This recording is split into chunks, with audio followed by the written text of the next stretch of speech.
সুন্দরবন জঙ্গলে একটি দুষ্ট শিয়াল আর একটি বোকা বাঘ বাস করত। শিয়ালের একটি বাইক আর বাঘের একটি ট্রাক্টর ছিল। একদিন শিয়ালের মাথায় বাঘকে জব্দ করার জন্য খারাপ একটা বুদ্ধি আসে। তখন সে বাঘের কাছে যায়। বাঘ মামা, চলুন না আজকে রেস খেলি। আজকে রেস হয়ে যাক, দেখি তুমি জিতো না আমি জিতি। আরে শিয়াল ভাগ্নে, তোর কি মাথা খারাপ হয়ে গেল?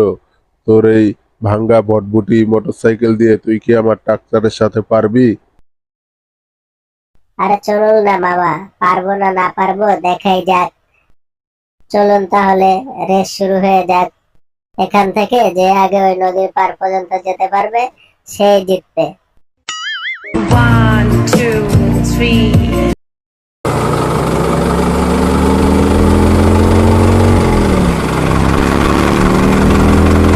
দুজনেই গাড়ি স্টার্ট দিল।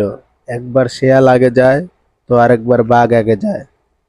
আরে মামা, তুমি তো আমার সাথে পারবে না। তোমার এই বক্কর চক্কর লক্কর গাড়িটাকে নিয়ে তাড়াতাড়ি সরো। এই দেখো আমি আর কিছুক্ষণ পরেই ফার্স্ট হয়ে যাব। হ্যাঁ, শিয়াল আমাকে অপমান করছে। আমার এই গাড়ি নিয়ে ওর সাথে পারবো না। দাঁড়া বেটা, এমন জোরে গাড়ি ছাড়বো তুই আমার ধারে কাছেও থাকতে পারবি না।